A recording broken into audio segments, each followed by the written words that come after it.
멀리 캐나다에서 또 필리핀에서 한국에서 인터넷을 통해서 이 말씀을 듣는 모든 분들에게도 하나님께서 함께 하시기를 바랍니다. 오늘 우리가 함께 살필 말씀은 창세기 1장 6절부터 8절까지 말씀을 보겠습니다. 창세기 1장 6절부터 8절까지요.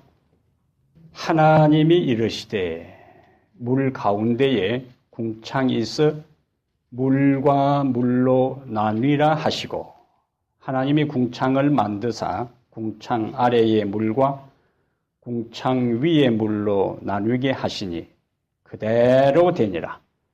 하나님이 궁창을 하늘이라 부르시니라. 저녁이 되고 아침이 되니 이는 둘째 날이니라. 아멘. 오늘 저녁에는 궁창의 창조와 관계해서 주시는 몇 가지 은혜들을 함께 나누겠습니다. 첫째 날 창조할 때도 하나님이 가라스되 3절에 보니까 하나님이 가라스되 빛이 있으라 하시니 빛이 있었고 오늘 6절에도 하나님이 이르시되 말씀하시되 물 가운데에 궁창이 있어 물과 물로 나뉘라 하시고 7절 마지막에 보니까 그대로 되니라. 반복해서 하나님의 말씀으로 모든 것을 한 단계 한 단계 창조해 나가는 모습을 볼 수 있습니다. 결국에 하나님의 말씀에 무엇이 있는 겁니까? 능력이 있는 거예요. 그래서 예수님이 이 세상에 계실 때에 병자를 치료할 때도 말씀으로 그 단적인 예가 마태복음 8장에 잘 나타나 있습니다. 마태복음 8장 5절부터 보겠어요. 마태복음 8장 5절부터 13절에 백부장의 하인을 고치시는 장면이 나와 있어요. 근데 그 가운데 핵심되는 말씀이 7절에서는 예수님께서 뭐라고 말씀하셨는가? 내가 가서 고쳐주리라.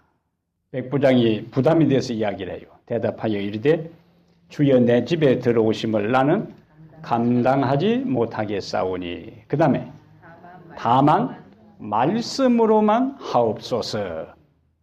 그리하면 내 하인이 낫겠사옵나이다. 다만 말씀으로만 하옵소서. 그러면 제 하인이 낫게 되겠습니다.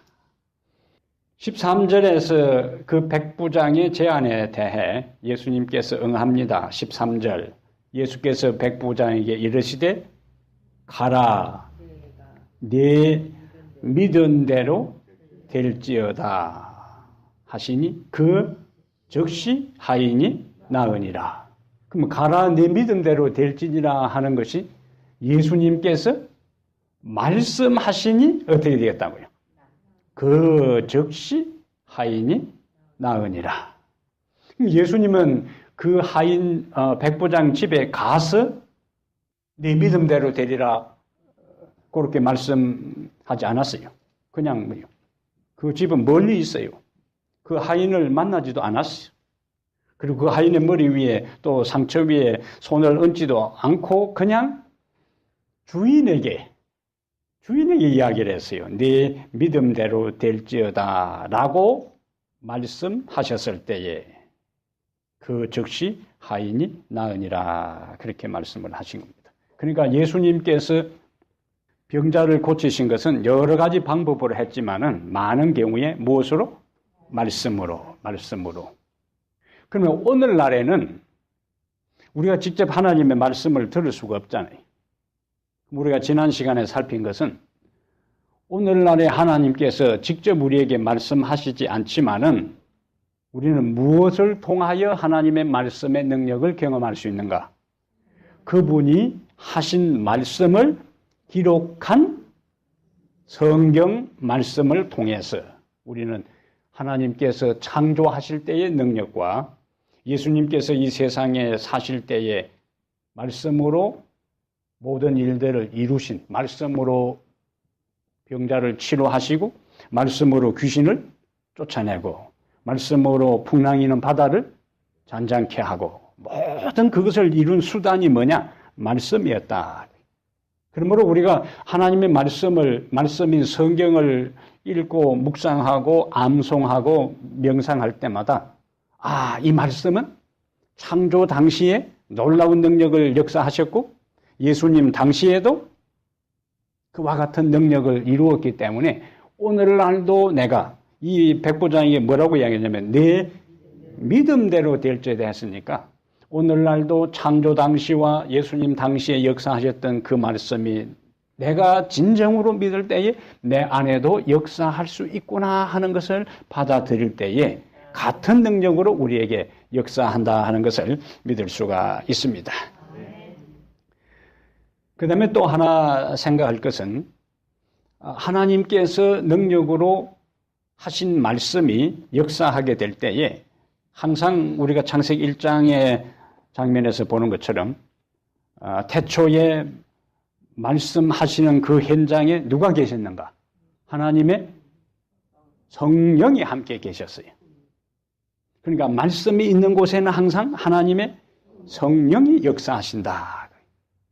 우리가 사도행전 10장에서 그 장면을 좀 보겠어요. 사도행전 10장에 말씀이 선포되는 현장에는 성령이 함께 하신다. 오늘날 하나님의 말씀은 우리에게 재창조의 역사를 이루시는데 그때에도 누가 함께 하시는가? 성령이 함께 하시는 거예요. 사도행전 10장에는 백부장 고넬로의 집에 베드로가 가서 말씀을 전하는 장면이에요. 자, 43절부터 보면은 사도행전 10장 43절에 그에 대하여 지금 고넬로 집에서 모인 사람들에게 베드로가 설교하는 겁니다. 그에 대하여 모든 선지자도 증언하되 그를 믿는 사람들이, 여기도 무슨 단어를 썼어요?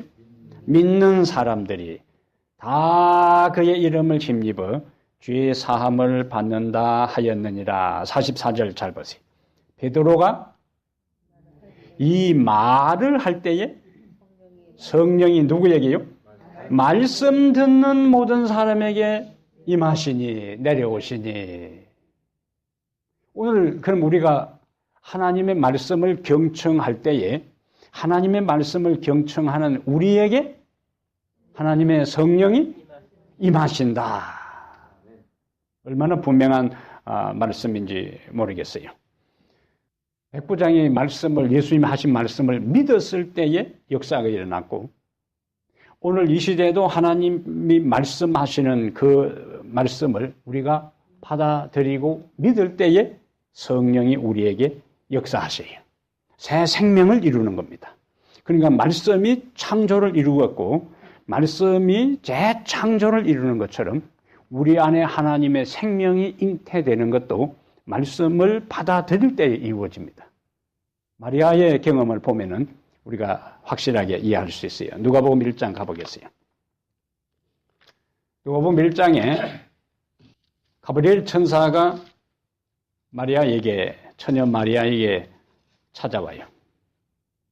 가브리엘 천사가 처녀 마리아에게 찾아와서 아이를 낳을 것이다 하는 것을 31절 보면은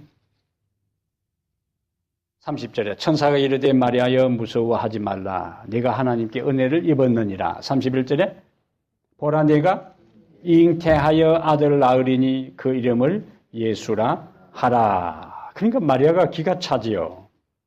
누구에게 와서?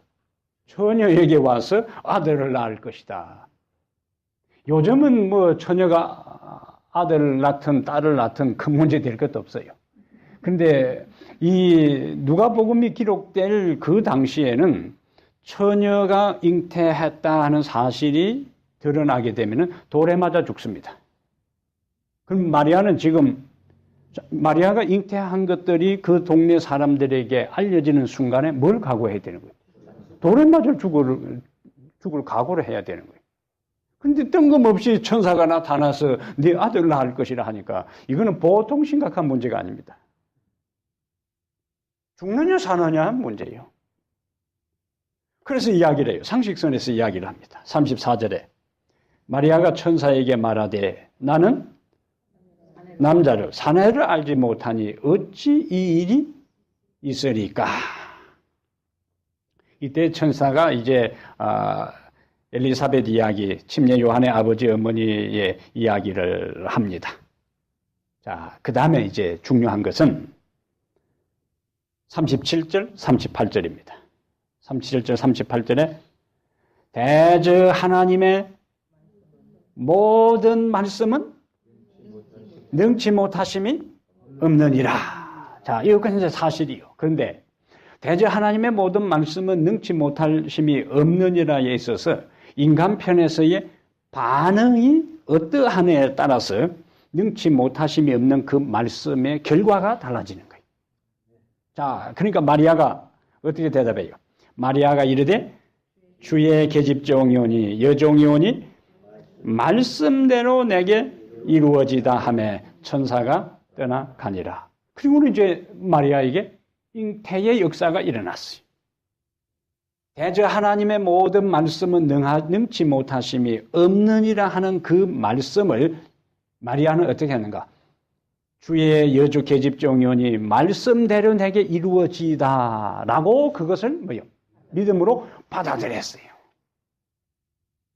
마리아가 하나님의 말씀은 능치 못하심이 없다는 천사의 이야기를 듣고도 네가 아들 낳으려니 이름을 예수라 하는 이야기를 듣고도 사람 잡을 짓이 없어서 내한테 와서 그렇게 하냐고. 절대로 안 됩니다. 절대로. 다른 여자 찾아가든지 아가씨 찾아가든지 돌에 맞아 죽을 위험이 있는데 나는 안 된다고 하면은 그래도 하나님의 능력이 있으니까 네 낳아야 된다. 이렇게 하지 않는다는 이야기죠. 하나님의 말씀을 내가 받아들일 때에 그 말씀이 우리 속에 역사하게 된다는 거예요. 그래서 예수님께서 마리아에게 잉태된 것을 뭐라고 이야기한가? 성령으로 잉태되었다 그래요. 그럼 앞에 우리가 살핀 것은 뭐였어요? 항상 하나님의 말씀이 있는 곳에 성령이 함께했어요. 하나님을 대신해서 천사가 마리아에게 말씀을 전달했고 그 말씀을 받아들일 때에 하나님의 영이 마리아에게 성령으로 잉태되도록 역사하셨다는 거예요. 그래서 말씀과 영은 항상 함께 가는 겁니다. 말씀과 성령이 함께 갈 때에 그 말씀을 우리가 받아들이면은 하나님의 영이 우리 안에 오셔서 우리를 변화시키기 시작하는 거예요. 그때 우리가 새로운 피조물이 되는 겁니다. 새 생명으로 출발하게 되는 거예요.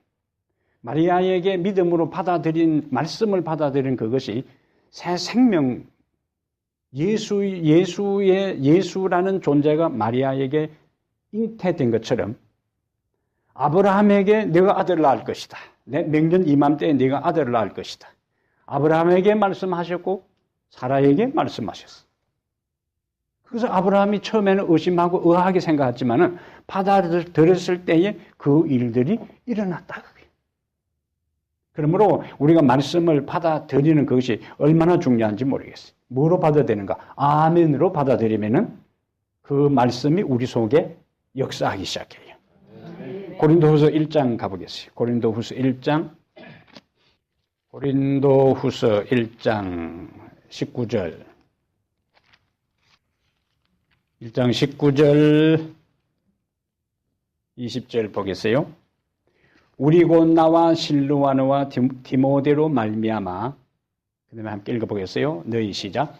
너희 가운데 전파된 하나님의 아들 예수 그리스도는 예하고 아니라 함이 되지 아니하였으니 그에게는 예만 되었느니라. 20절. 하나님의 약속은 얼마든지 그리스도 안에서 예가 되니 그런즉 그로 말미암아 우리가 아멘하여 하나님께 영광을 돌리게 되느니라. 아멘. 하나님의 말씀에 대해서 우리가 어떻게 반응한다고요? 아멘 하는 것이 하나님께 영광을 돌리는 것이다. 왜 우리가 아멘 할 수 있는가? 하나님의 약속은 얼마든지 그리스도 안에서 예가 되니 예스가 된다 그거예요. 성취된다 그거예요. 이루어진다 그거예요. 그러니까 우리는 하나님 말씀은 그리스도 안에서 예스가 되니 우리는 아멘으로 예수님의 하나님의 약속이 예수님 안에서 예스가 되니 우리는 아멘으로 예스 그렇게 반응한다. 그래서 예수님은 Jesus is yes. 아이들이 기분 좋을 때 어떻게 합니까? Yes. 우리 신앙인들이 항상 하나님의 말씀에 대해서는 yes.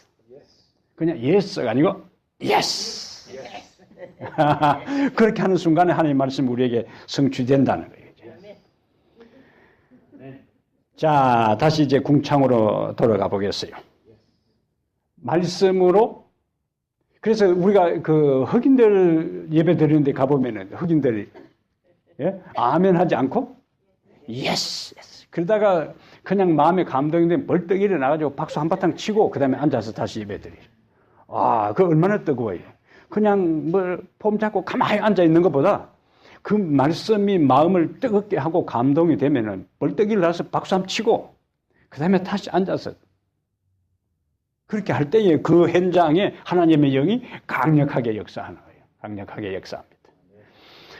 자, 1장에 말씀으로 이제 궁창을 창조하셨는데 그 궁창은 우리가 허공, 창공, 공간이에요. 이사야 40장 22절에는 그것을 차일같이 폈다 그래요. 차일같이 이렇게 폈다. 유대인들이 생각하는 궁창의 개념은 평평하게 생각했어요.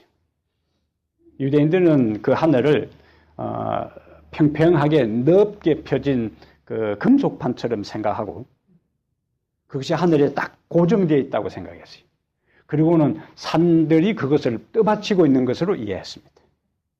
그리고 해와 달과 별들이 그곳에 하나하나 박혀 있다고 생각했어요. 그리고 그곳에 문이 있는 걸로 이해했습니다. 이것이 유대인들이 초기에 이해했던 우주관이에요. 우주관, 천체에 대해서 그렇게 이해를 했어요. 왜냐하면 우리가 창세기 7장 11절에 노아 홍수와 관계해서 노아 600세 되던 해에 그날에 큰 기쁨의 샘들이 터지며 하늘의 창들이 열려. 하늘에 뭐가 열렸다고요? 창들이 열렸다 그랬어요. 이 히브리들이 생각하는 우주관이에요. 문이 있고 창문이 있어서 필요할 때 열고 닫고 그렇게 생각해요. 우리가 앞부분에 잠깐 살핀 것처럼 하늘은 유대인들이 생각하는 하늘, 창공의 구조는 팽팽하다고 생각했고 유대인들은 그것이 몇 겹으로 되어 있는가? 3겹. 그래서 보통 우리가 몇 청천이라고요? 3청천, 3청 하늘로 이해를 했습니다. 그래서 역대하 2장 6절에 솔로몬이 성전 건축을 앞두고 기도를 드리는데 역대하 2장 6절에 누가 능히 하나님을 위하여 성전을 건축하리요 해놓고 하늘과 하늘들의 하늘이라도 그요 하늘과 하늘들의 하늘이라도 주를 용납하지 못하겠거든 내가 누구이기에 어찌 능히 그를 위하여 성전을 건축하리요. 그 다음에 바울은 고린도후서 12장 1절과 2절에 삼청 하늘이라 그랬어요. 솔로몬은 하늘과 하늘들의 하늘이라 그렇게 표현했고 바울은 삼청 하늘에 올라간 것을 고린도서 12장 1절 2절에 기록하고 있습니다. 그러면 첫째 하늘은 대기권이에요. 우리가 호흡하는 이 공간입니다. 새들이 날아다니고 구름이 떠다니고 그 다음에 비가 오고 그 다음에 이슬이 내려오는 장소. 그것이 첫째 하늘이에요. 대기권입니다. 둘째 하늘은 하늘들 할 때 그 하늘들 둘째 하늘은 우주 공간이에요. 해와 달과 별들이 있는 하늘. 그 다음에 자 하나님은 어디 계시는가? 하나님은 어디 계신다고요?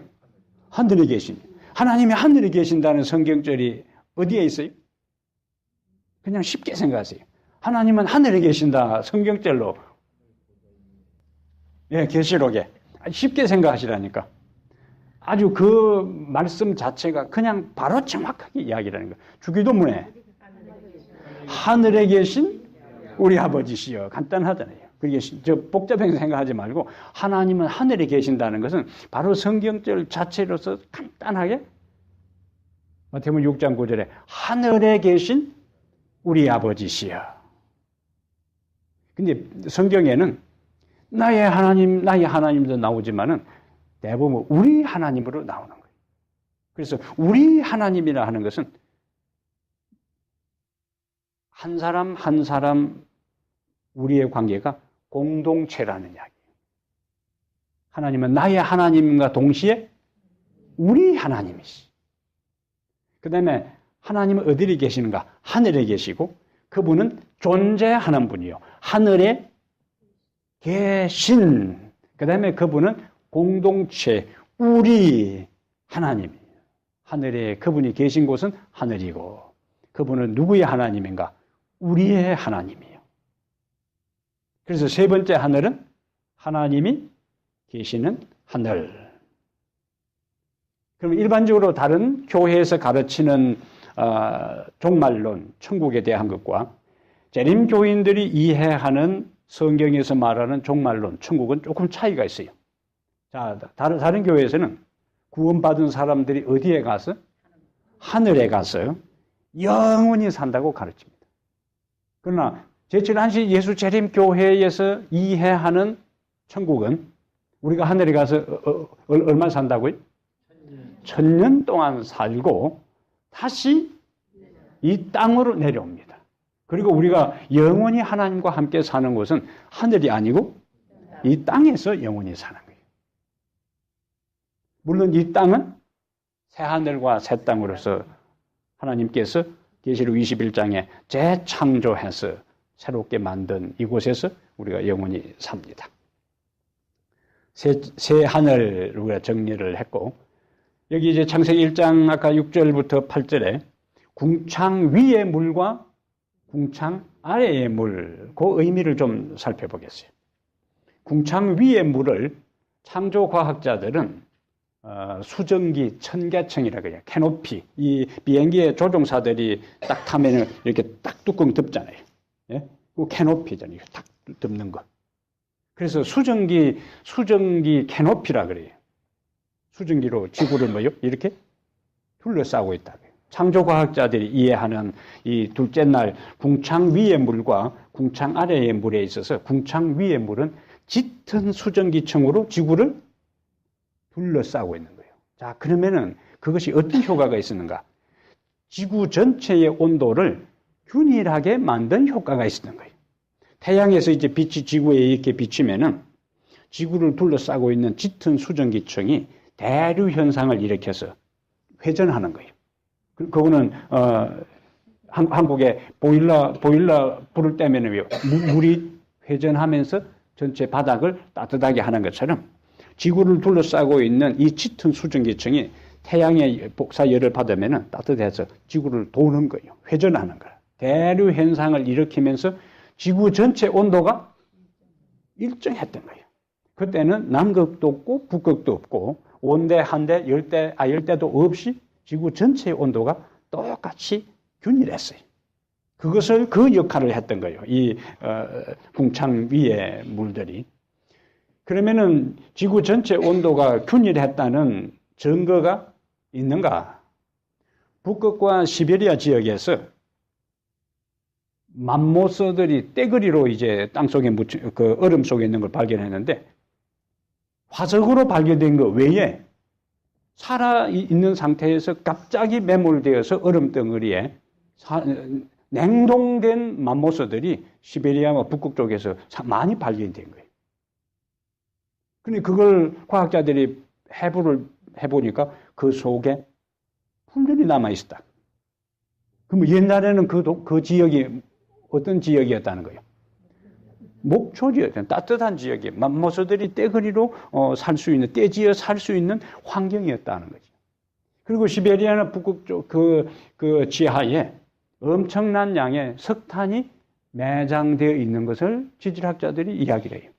그러면 우리가 아는 대로 석탄은 큰 숲이 갑자기 매몰되어서 압력을 받고 열을 받아서 탄화된 게 석탄이에요. 석유는 동물들이나 사람의 시체가 묻혀가지고 된 거예요. 그래서 그것은 노아 홍수 이후에 하나님께서 엄청난 그 시신들이 이 지표면에 절비해 있으면은 완전히 그 전염병이 창궐해서 안 되니까 우리가 창세기 보는 대로 뭡니까? 바람을 일으켜서 한쪽으로 다 모았어요. 그리고 덮은 거야. 그것이 뭐로 바뀌었는가? 석유로 바뀐 거예요. 그래서 이 석유가 많이 발견되는 얘기는 다 뭐냐? 옛날에 동물들이든 사람이든 간에 시신들 다 모아놔가지고 된 것이 석유다. 그거예요. 석탄은 엄청난 양의 숲이 그렇게 된 거예요. 그런데 북극이나 시베리아 쪽에 굉장한 석탄이 매장되어 있다는 이야기는 옛날에는 그곳이 울창한 숲이었다는 거예요. 예. 그러니까 따뜻한 지역이었다는 이야기입니다. 그것이 바로 궁창 위의 물이 지구를 둘러싸고 있었던 상황들을 증명해 주는 겁니다. 화석들이 많이 발견되는데 거기도 활엽수, 이 따뜻한 지역에서 자라는 나무와 이파리들이 그 화석으로 된 게 많이 발견이 됩니다. 동물들도 마찬가지고. 근데 하나님께서 궁창 위의 물과 궁창 아래의 물을 분리한 이것은 생명체가 존재하기에 최적의 환경을 하나님께서 만드신 거예요. 대기권, 아까 뭐라고 했어요? 우리가 숨 쉴 수 있는 이 공기권인데 이 대기권에도 공기층이 있고 그다음 그 위에는 오존층이 있고 그 위에는 헬륨층이 있고 그 위에는 수소층이 있어가지고 이 공기가 지구를 둘러싸고 있는 이 공기가 절대로 바깥으로 빠져나가지 못하도록 새 막을 쳐놓은 거예요. 그리고 그 안에 생명체들이 존재하도록 하나님께서 그렇게 하셨습니다. 그리고 또 하나는 우주에는 우주로부터 날아오는 우주 방사선, 이 해로운 광선들이 있는데 그것이 뭐예요? 그 막대를 통과하면서 흡수돼 버리는 거예요. 그러니까 이 지구에 살아가는 생명체들의 우주의 방사선들이 날아오지 않도록 중간에 다 차단되도록 하나님께서 그렇게 하셨다는 거예요. 얼마나 하나님께서 꼼꼼하게 지구의 생명체가 살기에 최적의 환경을 만드는지 모르겠어요. 그 다음에 가끔 운석 떨어지는 게 있죠. 운석, 별똥. 우리가 보면 떨어지는 게 있잖아요. 몇 년 전에 진주에도 그 운석이 떨어져가지고 전국에서 그 운석 주스로만 몰려들었어요. 그 진주 시내 조금 벗어난 그 비닐하우스에 이상한 돌이 하나 떨어졌는데 나중에 보니까 그게 저 하늘에서 떨어진 돌이요. 예? 그래가지고는 전국에서 얼마나 많은 사람들이 몰려 만나죠. 그거 주스면은 뭐 어떤 데는 10억도 되고 어떤 데는 5억도 되니까 평생 팔자 고치니까. 그 운석 주슨 사람이 지금 비닐하우스 하는지 모르겠어요. 그거 하나 죽고 그냥 어디. 번개가 터집니까? 예? 번개가. 번개는 번쩍하는 게 번개고 운석은 돌덩이에요. 돌덩이. 예, 저 하늘에 엄청나게 큰 돌덩이가 맞으면 죽겠어. 맞으면 죽죠. 배라도 맞으면 죽던데. 예, 엄청나게 큰 이 별똥들이 우주에 돌아다니다가 지구에 팍 끌려 들어오는데 그대로 그것이 쿵쿵 때리면 어떻게 되겠어요?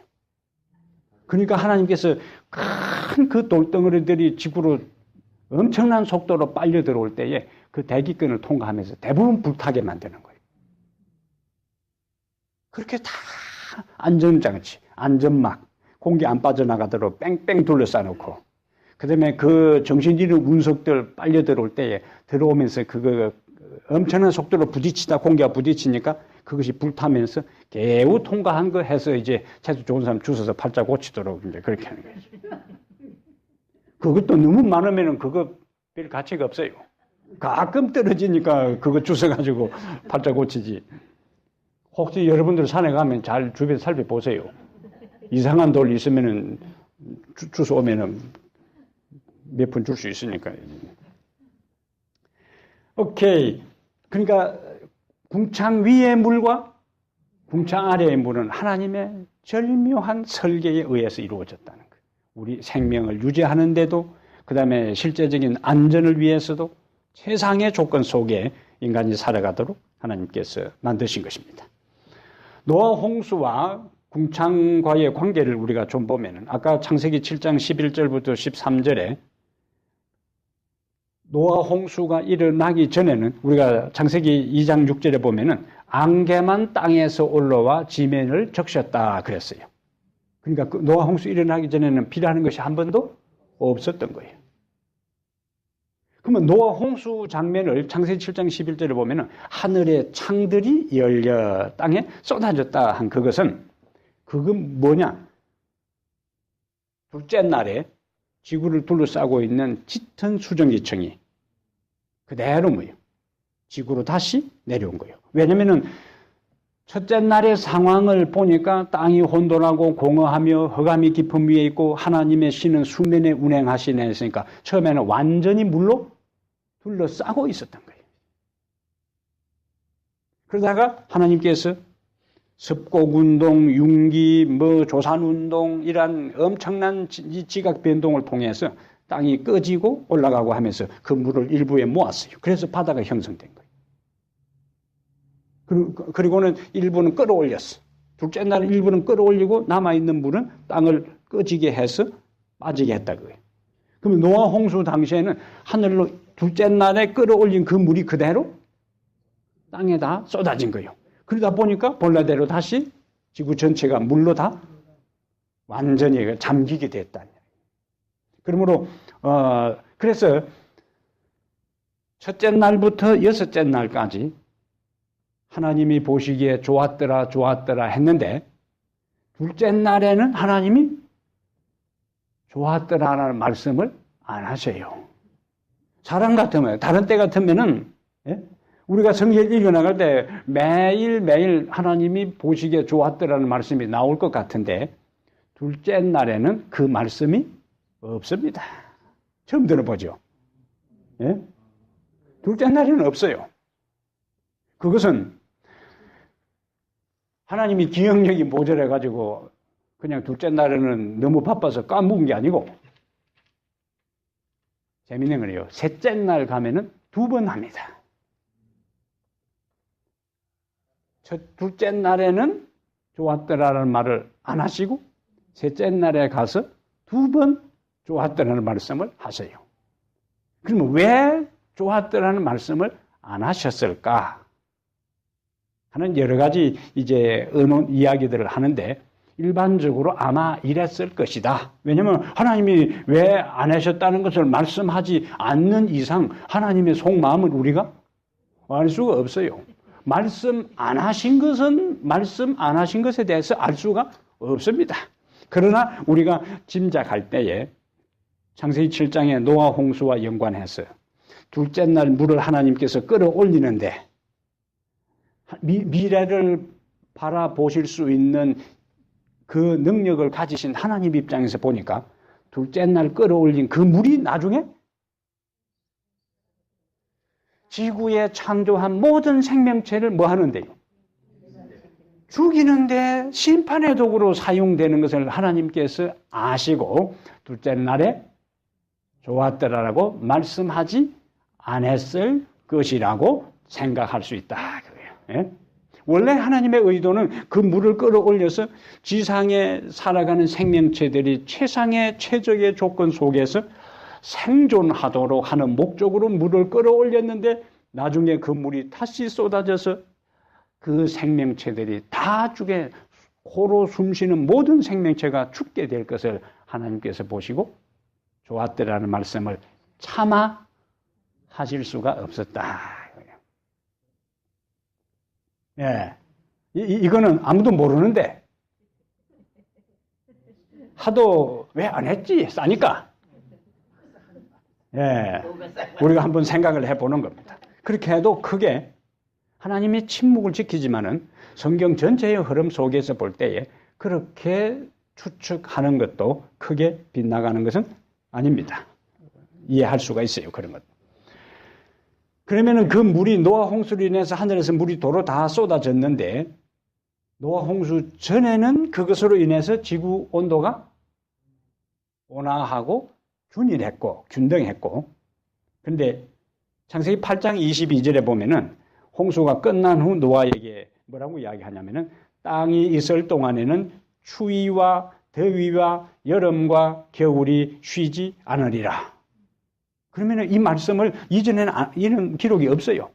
그런데 노아 홍수 때에 물이 다 쏟아지고 난 다음에 하필 하나님께서 땅이 있을 동안에는 추위와 더위와 여름과 겨울이 쉬지 않으리라고 말씀하신 것을 보니까 둘째 날 하늘 위의 물, 그 물이 했던 역할이 지구를 따뜻하게 온도를 균일하게 했던 그 기능이 있었다는 것을 우리가 창세기 8장 22절과 연결해서 이해할 수가 있습니다. 이해되세요? 오케이. 그 다음에 이 하늘 위에 궁창 위의 물의 또 다른 역할은 인간의 수명과 관계되어 있습니다. 창세기 5장에 아담과 그 후손들에 대해 아주 자세히 기록해 놓고 있는데 아들이 누구며 몇 살 때 첫 아이를 낳았으며 얼마 동안 살다 죽었는지 꼼꼼하게 기록하고 있어요. 최고 오래 산 사람이 누구요? 메두셀라. 몇 살요? 960?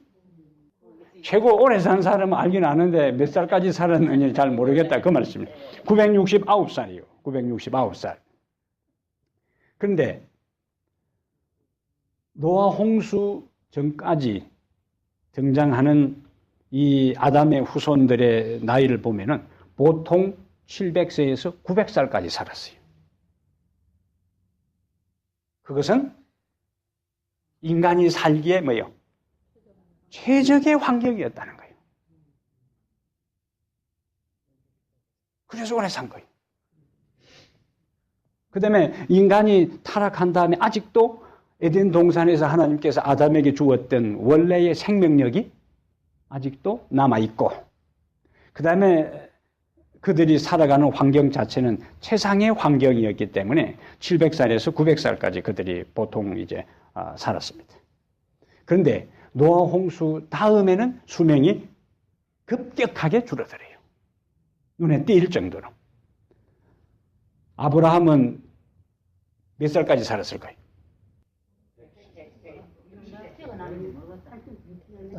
적어놨는데 모르겠다니요. 성경에 예, 175세입니다.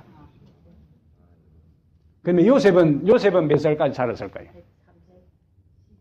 110세, 110살. 그러면 모세는 몇 살까지 살았을까요? 120. 예, 잘하십니다. 그 다음에 여호수아는 요셉하고 같이 110세.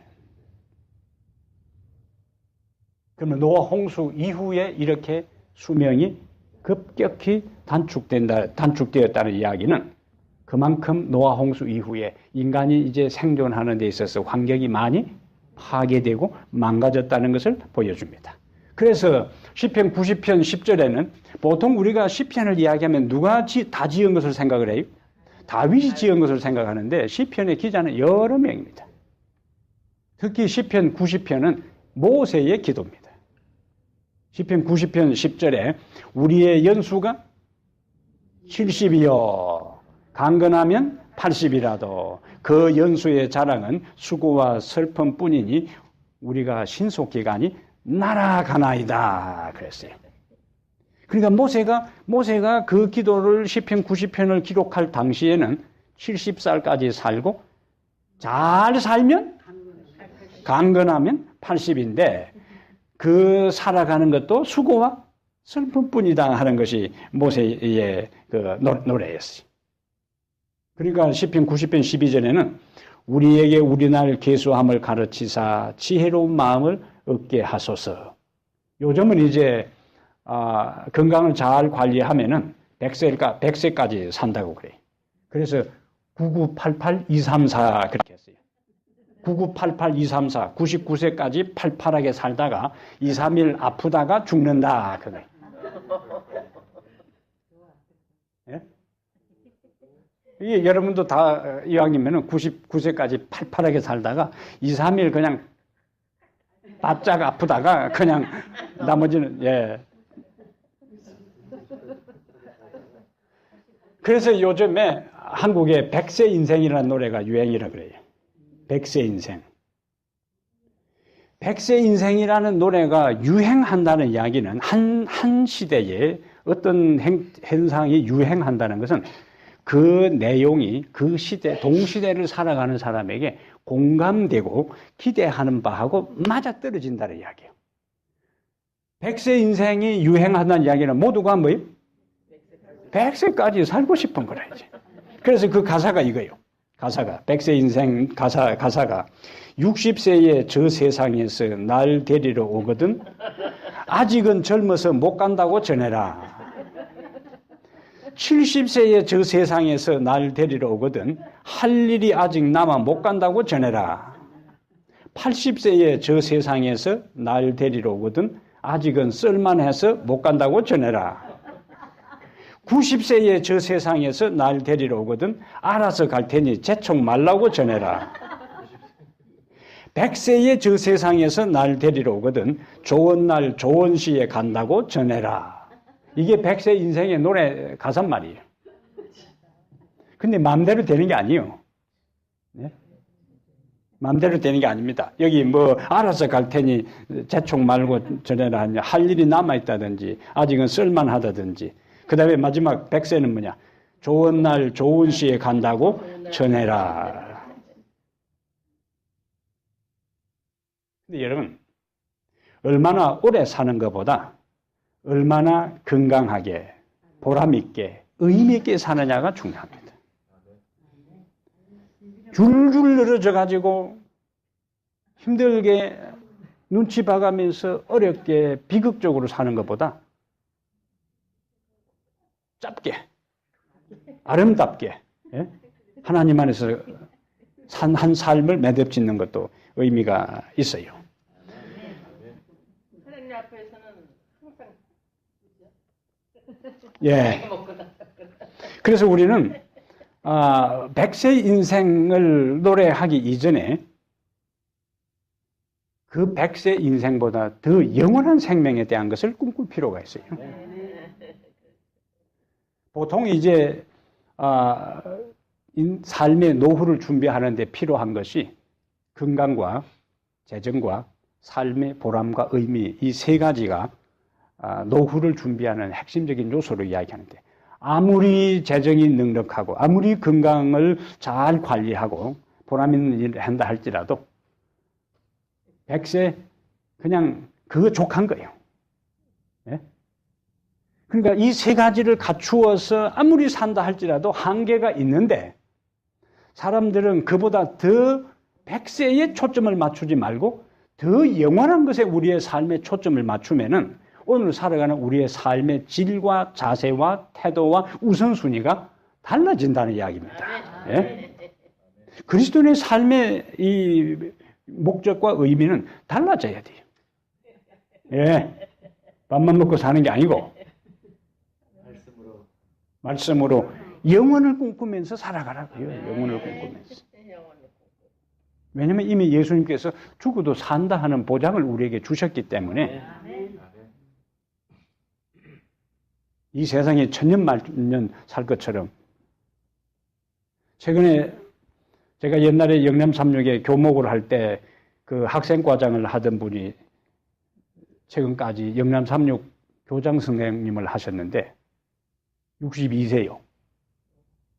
근데 이분이 갑자기 최근에 그분 고향이 김천인데 그냥 고속도로에 고향 갔다 오다가 고속도로에서 추락하고 충돌을 해서 그냥 현장에서 돌아가셨어요. 모르는 분이 돌아가셨을 때의 충격과 느낌하고 저하고 3년 동안 함께 있으면서 자주 학생들 지도, 저는 이제 교목이고 그분은 학생 과장이었기 때문에 자주 학생들 지도에 대한 문제들을 의견을 자주 조율하고 교환했어요. 너무나 잘 알아요. 그리고 그 사택에도 제가 1층에 살고 그분이 2층에 살고. 근데 62세 그분이 고향에 급한 일이 있어서 부인과 함께 가면서 그날이 마지막인 줄 누가 알았겠어요? 아무도 모르는 겁니다. 예? 9988234가 우리에게 되는 게 아니에요. 아무도 보장 없어요. 아무도 보장 없습니다. 예?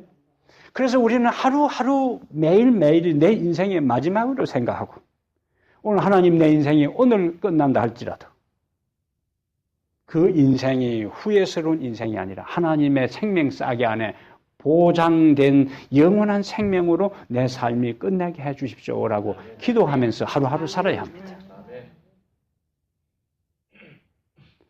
외형적인 조건이 아무리 갖추어져 있어도 그 모든 외형적인 조건이 우리의 영원한 삶을 보장해 주지 않기 때문에 너무 욕심 부리지 말고 너무 인생 삶에 안달하지 말고 언제나 믿음을 최우선으로 여겼어. 언제 내 생명이 끝난다 할지라도 하나님 앞에 설 마음 준비를 하면서 사는 것이 우리에게 절대적으로 중요한 거예요. 내일에 대한 보장이 없다. 그래서 태어날 때는 차례대로 태어나지만은 죽을 때에는 차례가 없어요. 예, 죽을 때는 순서가 없어요. 제멋대로 간다 이거.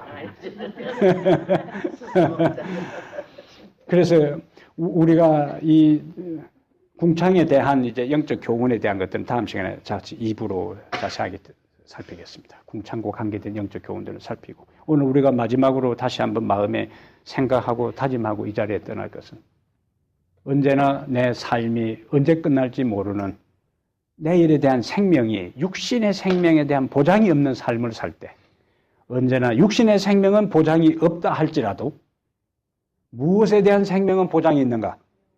영원한 생명은 이미 하나님께서 그리스도를 통해서 우리에게 보장해 주셨어요. 예? 아들이 있는 자에게는 생명이 있고 말씀하셨어요. 우리 속에 계신 예수 그리스도. 그분이 하신 말씀을 우리가 믿음으로 받아들일 때에 그분과 함께 역사하는 거룩한 영의 역사가 우리 속에 있음으로 인해서 우리는 이미 예수의 생명을 가진 자들입니다. 그래서 우리의 생명이 언제 끝난다 할지라도 우리 속에 있는 예수의 생명으로 인해서 우리는 부활의 약속을 안고 부활의 약속을 믿고 살아가는 사람답게 하루하루 하나님 안에서 보람 있고 의미 있고 가치 있고 생명이 넘치는 하루하루의 삶을 살아가게 되기를 간절히 바랍니다. 기도하겠습니다. 하나님 우리 아버지시여 이 저녁에 우리로 하여금 말씀을 사모하는 마음을 주시며 그 말씀이 우리 속에 살아 역사하는 생명이 될 수 있도록 우리에게 믿음을 주시니 감사합니다. 말씀이 선포되는 곳마다 말씀이 강론하는 곳마다 하나님의 성령이 함께함을 저희들이 깨닫게 되었사오니 창조의 현장에 주의 영이 함께했던 것처럼 예수님이 마리아에게 잉태할 때에 하나님이 전달한 천사를 통하여 전달한 말씀과 함께 성령이 역사하신 것처럼 오늘 베드로가 말씀을 전할 때에 말씀 듣는 회중 위에 역사하셨던 동일한 성령이 말씀을 들은 우리의 마음속에도 임하여 주시옵소서. 그리하여 내일 우리의 생명이 어떻게 된다 할지라도 하나님 안에서 후회함이 없고 부끄러움이 없는 거룩하고 아름다운 삶이 되도록 매 순간순간 우리를 인도하시고 보호하시고 지키시고 인도하여 주시옵소서. 이제 어두운 밤길 사고 많은 세상 가운데서 우리의 삶의 보금자리로 사랑하는 주의 성도들이 갈 때에 올 때에 지키시고 보호하셨던 거룩한 천사가 함께 동행하사 안전하게 우리의 처소로 가게 하시며 안식일 맞이할 때까지 우리에게 남은 며칠 동안 정성을 다하여 하나님 앞에 부끄럼 없는 삶을 살아가게 해 주시옵소서. 우리 주 예수님 이름으로 기도합니다.